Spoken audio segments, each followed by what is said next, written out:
ada momen menarik saat Jenderal Purnawirawan TNI Andika Perkasa dan istri menonton film remake, guys. Yaitu Gita Cinta dari SMA minggu lalu. Bersama istrinya, Diah Erwiani, mereka ikut reuni, guys, Sisterhood dengan acara nomor film yang dibuat pertama kali pada tahun 80-an itu. Nah, di dalam bioskop, MC dari alumni SMA 6 Jakarta tiba-tiba bertanya kepada Andika. Sekarang pertanyaannya nih, Mas Andika sama Mbak Hetty pacarannya dulu pakai sepeda nggak sih? Ya, adegan naik sepeda oleh pasangan kekasih dalam film tersebut, yaitu Galih dan Ratna, memang ikonik. Beneran. Nah, pengen lihat tuh beneran nggak sih? Begitu MC terus bertanya. Lalu Andika pun menjawab, naik motor. Yang lantas disahutin cie-cie gitu, guys, sama teman-teman lainnya.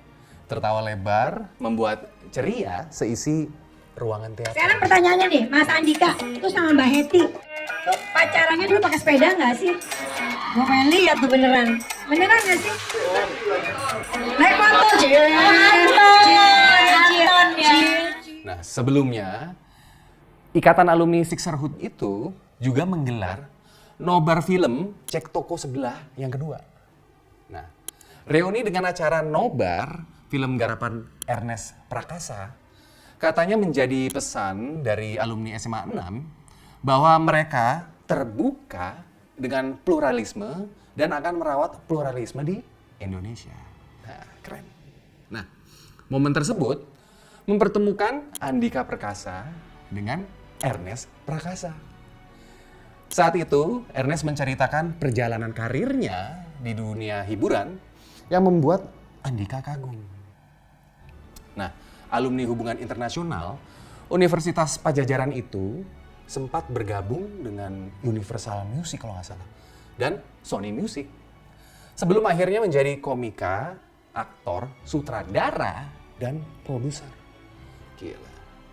Padahal masih muda, puji Andika sembari melirik istrinya, Mbak Hetty. Sutradara, penulis, dan aktor juga. Nah, interaksi sosial budaya yang sering dilakukan oleh Andika sejak masih aktif sebagai tentara telah menjadi bagian hidupnya, guys.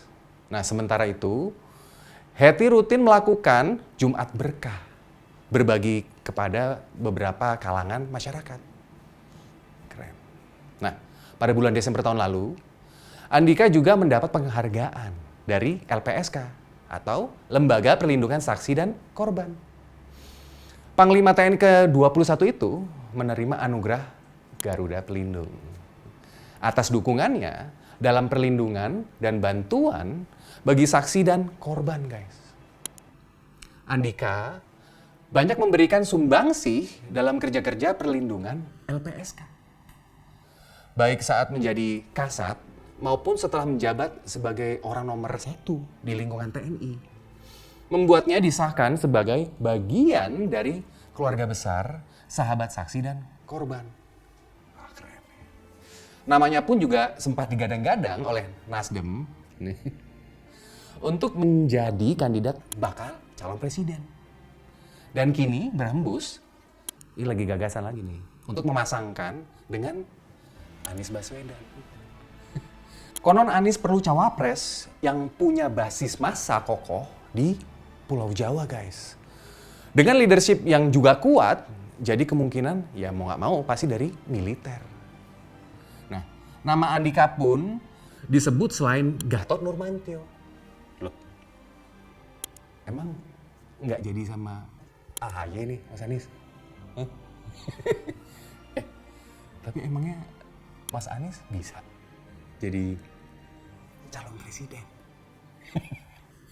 Udah, daripada gosip-gosip udah. Mendingan kita bahas bagaimana peluang Andika untuk masuk kabinet. Kalau ada reshuffle ya. Nah, islah politik antara Presiden Jokowi dan Ketum Nasdem, yaitu Surya Paloh, memang telah meredakan isu reshuffle, guys. pada bulan Februari. Tapi publik masih mengharapkan adanya reshuffle. Walaupun perihal reshuffle ini adalah hak prerogatif presiden. Namun masyarakat bisa menduga reshuffle pasti akan segera berlangsung.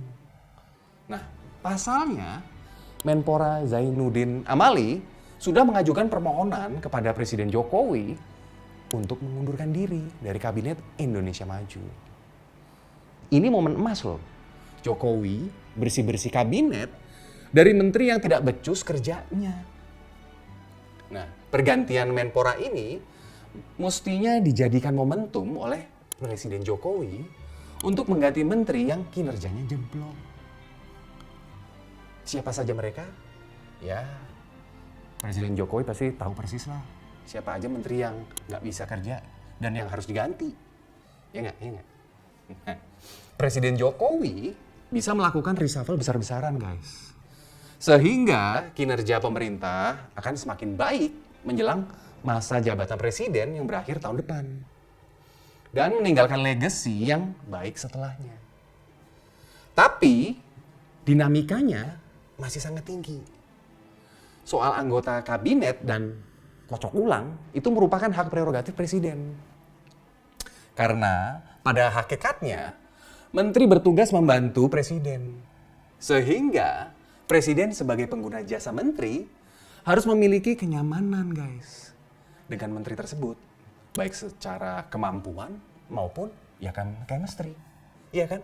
Nah, sebelumnya memang ada yang mengharapkan Andika Perkasa segera dimasukkan ke dalam kabinet pemerintahan Jokowi supaya tidak digaet oleh koalisi perubahan yang antitesa dari Jokowi itu. Ya lo tau lah. Nah, namun isu itu bukanlah pertimbangan utama. Kapabilitas Andika dengan pengalaman dan jejaring yang begitu luas rasanya sangat pas untuk bekerja keras bersama Presiden Jokowi dalam jajarannya di pemerintahan, oke? Terutama untuk menjamin keberhasilan program-program unggulan terkait kesejahteraan rakyat. Ngono lo, Cal. Nggak sabar kan? Tunggu Rabu Pon berikutnya. Sama. Ciao.